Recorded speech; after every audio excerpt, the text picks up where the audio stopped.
Maljekti ijoolleen Oromoo Abaa'oon gaachana keenya jetti ijoolleen Oromoo. Maljekti ijoolleen Oromoo Abaa'oon gaachana keenya jetti ijoolleen Oromoo.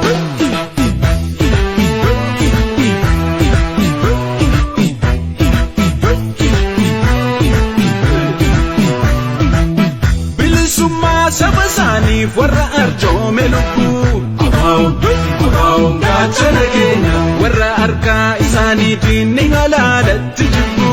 Abaa'oon gaachana keenya Oromoon daggala isaati Oromiyaadhaa mammisaa.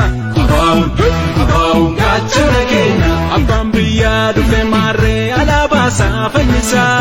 Abaa'oon gaachana keenya Caalaa koo yaa caali abbaa maqaa gaali hunduu si faarfata sumaan yaafata.